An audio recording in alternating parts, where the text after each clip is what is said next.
Hi there, little chicken nuggets. It's me, your knight in shining sweaters, Carl. Welcome to Grow TV. Welcome to Grow TV. Hosted by Carl, where we have fun with our friends, talk about Jesus, and go over everything the Bible has to offer. Now, once again, welcome to Grow TV.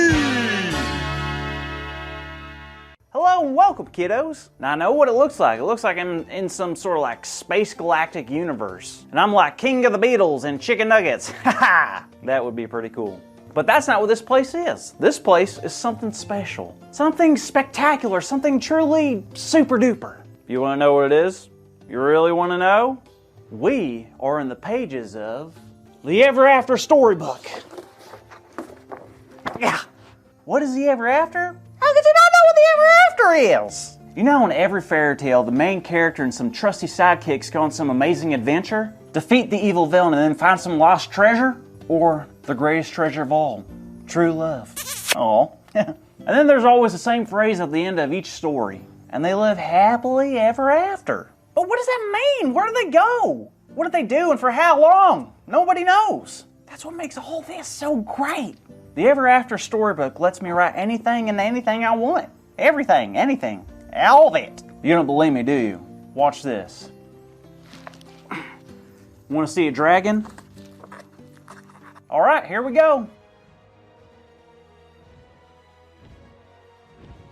Wow! Pretty cool, right? How about a unicorn? Oh! You see, in the Ever After storybook, if you dream it, it can come true. Watch. I want a sandwich with peppers, toothpaste, tres leches, a school bus, a tad bit of mustard, and the Declaration of Independence. That's it. That looks like a good sandwich. The Ever After storybook is the best. Not only can you dream up anything you want, but this is also the place where every famous fairy tale takes place. Peter Pan and his fantastic travels to Neverland, Tiana's adventure through the bayou with the frog, Rapunzel's intense journey back to her family, and who can forget the incredible story of how talking mice saved the day. Okay, some of you might know that as Cinderella, but think about it. Those mice were the real heroes. Countless epic stories of struggle and triumph, heroes and villains, enemies and loving friendships. That's why I guess, I don't know, stories like that actually existed outside storybooks. Anyways, I've been writing some pretty cool fairy tales in this here storybook, but it's been kind of lonely. I tried writing up some fun sidekicks to hang out with, but they got distracted by the dragons and unicorns and just disappeared. I got an idea. Maybe I can write someone into the story. Now, what do you call someone that you can go on crazy adventures with?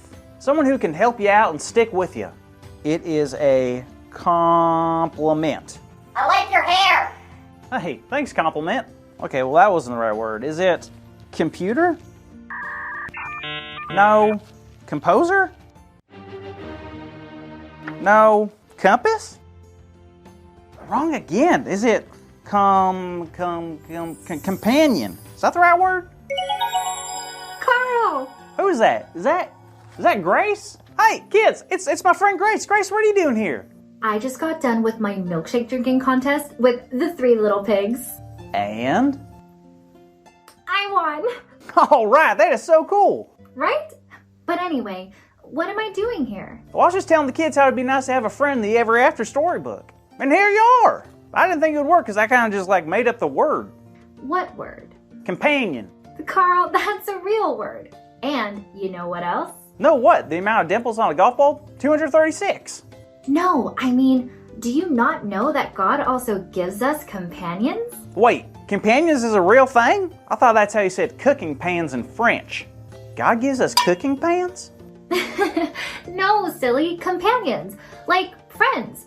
People who love us that aren't a part of our family. Wait, how does God give us companions? All my friends have just come through meeting people I know. Well, since we are in a storybook after all, how about we go to a true fairy tale from the Bible? I'm talking about the story of Ruth and Naomi. Is that the one with Jonah and the big fish? No, that would be Jonah and the big fish. Right. Carry on. Well, Naomi was... Grace, the Ever After Storybook rules are you must begin every story with... Once upon a time. Of course. Let me start over. Once upon a time, there was a woman named Naomi. She and her family were from the land of Judah, but they were living in a place called Moab. They were doing fine, she and her husband and her 2 sons. Her sons even married women from Moab. But then, over time, Naomi had suffered not 1, but 3 very difficult losses in her life. Oh no, what happened? Well, first, her husband passed away. And then, both of her sons. She was all alone because the people she had loved the most were now gone. Grace, this is the worst story ever. I need to pick me up. Let's get a happy thought in here. Look at the puppies. Carl, that's not the end. You see, Naomi wasn't completely alone. She still had daughters-in-law. You know, the women who had been married to her sons. And even though she told her daughters-in-law to go back to their own homes, one of them, Ruth, chose to stay with Naomi. Wait, why would she do that? She doesn't have to, does she? Of course not. But for some reason, Ruth decided to stick by Naomi. And Naomi tried her hardest to send Ruth away. But then it was that time Ruth said something extraordinary. What'd she say? She told Naomi, "Don't urge me to leave you or to turn back from you. Where you go, I will go, and where you stay, I will stay. Your people will be my people, and your God, my God." Wow, I guess you were right earlier. About what? The cooking pans? No, about God giving us companions. Oh yeah, of course. Naomi and Ruth were from 2 different places. And if it weren't for Ruth becoming Naomi's daughter-in-law, they never would have met. But now these 2 people who otherwise would have been strangers formed a very special bond because God brought them together. Isn't that cool? Yeah, it really is. I'm trying to figure out what that means for me, you know? Totally. You see, both Naomi and Ruth had both lost people they loved very much. So that meant they both needed support now more than ever. Absolutely, and it makes me feel good.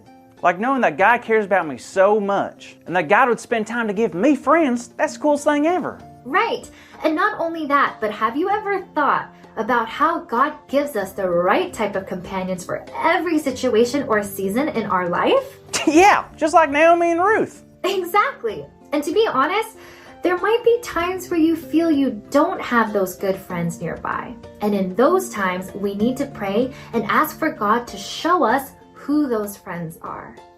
I agree. Man, I'm excited to see what friends God gives me. Like you, Grace. You're my companion. You're my friend. I just realized that. You want to go ride on the ice cream roller coaster? Sure, that sounds great.